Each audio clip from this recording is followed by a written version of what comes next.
Bayangkan, seorang CEO muda, kaya raya, dengan perusahaan raksasa, dan hidup penuh kemewahan, justru merasa hampa. Di balik jas elegan dan kantor tinggi menjulang, ia diam-diam menanggalkan identitasnya, lalu menyamar menjadi tukang parkir sederhana di depan sebuah kafe kecil. Tidak ada yang tahu, termasuk seorang gadis pelayan kafe yang polos dan berhati baik. Dari sinilah sebuah kisah penuh ujian, penghinaan, air mata hingga cinta sejati perlahan terungkap. Arga Mahendra, 32 tahun, seorang CEO muda perusahaan properti besar. Hidupnya penuh dengan rapat, pesta bisnis, dan sorotan publik. Dari luar, segalanya tampak sempurna.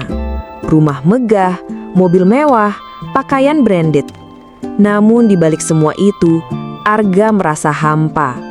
Hampir setiap orang yang datang dalam hidupnya selalu membawa kepentingan. Rekan kerja yang licik, mitra bisnis yang hanya mau untung, dan wanita-wanita yang memandangnya sebatas dompet berjalan. Malam itu, di balkon penthouse tinggi, ia menatap langit sambil menghela napas panjang. Kenapa semua orang cuma lihat aku dari harta? Aku capek, gumamnya lirih. Bimo, sopir pribadi sekaligus sahabat lamanya, menuangkan kopi dan duduk di sampingnya.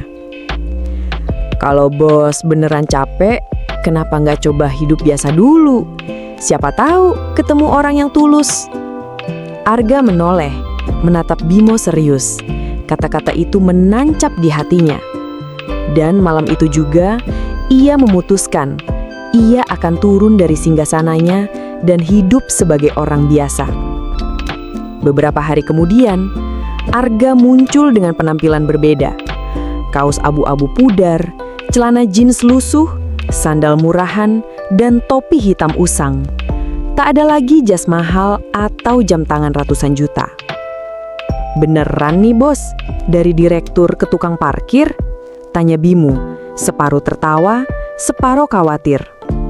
Arga mengangguk. Aku pengen lihat gimana rasanya dilihat bukan karena status. Aku pengen tahu ada nggak orang yang bisa menerimaku apa adanya. Ia memilih sebuah kafe sederhana di pinggiran kota. Lokasi itu ramai mahasiswa dan anak muda, tapi juga sering jadi tempat orang pamer gaya. Dengan rompi oranye kusam, ia berdiri di depan kafe, meniup peluit kecil, dan mengatur kendaraan yang masuk. Beberapa pelanggan hanya melirik sinis, sebagian bahkan cuek. Untuk pertama kalinya dalam hidupnya, Arga benar-benar menjadi orang tak dianggap. Disitulah Arga bertemu Mira, pelayan kafe berusia 23 tahun. Penampilannya sederhana, rambut dikuncir seadanya, wajah manis meski sering terlihat lelah. Mira selalu ramah, meski kerap mendapat perlakuan buruk dari pelanggan. Ada yang sengaja mengomel, ada yang meremehkannya. Tapi senyumnya tetap bertahan. Suatu malam, seorang wanita kaya memarahinya karena minuman tumpah. Kamu buta, ha? Dasar pelayan murahan. Kalau bukan karena kafe ini murah, aku nggak akan kesini. Mira menunduk meminta maaf. Saat wanita itu pergi, Mira keluar kafe dengan mata berkaca-kaca. Arga yang melihatnya mendekat. Ia menyodorkan botol air mineral. Capek ya? Jangan terlalu dipikirin. Orang-orang kayak gitu emang suka merasa tinggi. Mira menatap pria lusuh itu. Kamu siapa? Tukang parkir baru, jawab Arga singkat sambil tersenyum. Sejak itu, mereka sering berbincang saat Mira istirahat. Hari-hari berikutnya, kedekatan mereka makin terasa. Mira menceritakan tentang kuliahnya yang harus dibiayai dengan kerja sambilan, tentang ibunya yang sakit, tentang mimpinya jadi guru. Arga meski menyembunyikan identitasnya, bicara jujur tentang rasa bosannya pada dunia penuh kepalsuan. Kadang aku mikir, orang itu lebih sering lihat isi dompet, bukan isi hati. Mira terdiam, lalu tersenyum. Kalau gitu, aku harap suatu hari kamu ketemu orang yang lihat kamu apa adanya. Kata-kata itu membuat hati Arga bergetar. Namun, gosip mulai beredar. Teman-teman Mira mengejek. "Mir, kamu cantik. Masa sih jatuh sama tukang parkir? Nanti masa depanmu suram." Mira sakit hati, tapi tetap bertahan. Ia yakin Arga berbeda. Di sisi lain, ada Nadine, tunangan Arga yang dipilihkan keluarga. Nadine cantik dan berasal dari keluarga kaya, tapi sifatnya angkuh. Ia tak pernah benar-benar mencintai Arga, hanya mengincar status dan kekayaan. Suatu malam, Nadine membuntuti Arga. Ia terkejut melihat pria itu di depan kafe, meniup peluit sambil mengatur motor. "Kamu jadi tukang parkir? Arga, ini memalukan," bentaknya. Arga hanya menatap dingin. Lebih baik jadi tukang parkir jujur daripada orang kaya palsu. Nadine tersenyum sinis. Ia bertekad mempermalukan Mira di depan umum agar Arga kembali ke kelasnya. Beberapa hari kemudian, Nadine datang dengan gengnya. Mereka sengaja duduk di meja paling depan, tertawa keras sambil melirik Mira. "Pacaran sama tukang parkir? Gila, standar kamu rendah banget," ejek salah satunya. "Coba bayangin, masa depanmu nanti cuma jagain motor orang," tambah Nadine. Semua mata pelanggan menoleh. Mira terdiam, wajahnya memerah. Arga yang mendengar langsung maju. "Cukup. Kalian boleh hina aku, tapi jangan hina dia." Mira gemetar, tapi akhirnya berkata, "Aku nggak peduli dia tukang parkir. Yang aku lihat, dia orang baik, dan itu cukup buat aku." Ruangan mendadak hening.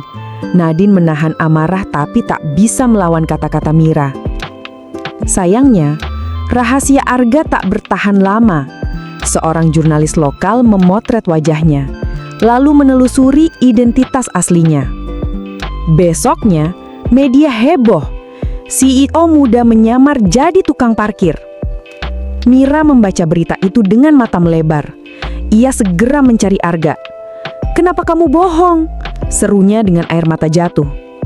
Arga menunduk. "Aku cuma pengen tahu, ada nggak orang yang bisa nerima aku tanpa harta?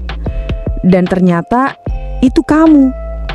Mira menggeleng-geling, hatinya hancur.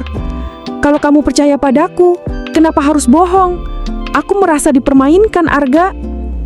Mira pun pergi, meninggalkan Arga yang tak berdaya. Hari-hari berlalu. Mira kembali bekerja di kafe, berusaha melupakan Arga. Tapi setiap melihat area parkiran, hatinya terasa kosong. Arga di sisi lain merasa menyesal. Ia ingin membuktikan cintanya. Diam-diam, ia membeli saham kafe itu lewat nama lain. Ia memperbaiki fasilitas, menaikkan gaji karyawan, dan memastikan Mira bisa tetap bekerja. Namun, ia tak pernah menampakkan diri. Ia ingin Mira bahagia, meski tanpa dirinya. Beberapa minggu kemudian, pemilik kafe berkata, "Semua biaya renovasi ditanggung investor baru. Katanya, dia cuma pengen kamu tetap kerja di sini." Mira tertengun. Dalam hatinya, ia tahu siapa orang itu. Hanya Arga yang mungkin peduli sejauh itu. Akhirnya, ia memberanikan diri mendatangi gedung perusahaan besar itu. Dengan seragam sederhana, Mira melangkah ke ruang CEO. Saat pintu terbuka, ia melihat Arga berdiri dengan jas elegan. Tapi tatapannya tetap sama. Tatapan pria sederhana yang dulu berdiri di parkiran kafe itu. Mira menatapnya lama. Air matanya jatuh. "Aku benci kamu karena bohong, tapi aku lebih benci diriku sendiri karena masih mencintaimu." Arga mendekat, suaranya bergetar. "Aku janji, mulai sekarang gak ada lagi kebohongan. Aku mencintaimu, bukan sebagai CEO, tapi sebagai lelaki biasa yang dulu kamu temui di parkiran kafe itu." Mira tersenyum sambil menangis. "Aku cuma pengen kamu jujur, itu aja." Arga menggenggam tangannya erat. Mereka berpelukan, melepaskan semua kerinduan. Di luar, matahari senja menyinari gedung tinggi itu. Dan di sanalah kisah cinta seorang CEO yang menyamar jadi tukang parkir menemukan akhir bahagia. Cinta sejati tak pernah melihat status, melainkan ketulusan hati.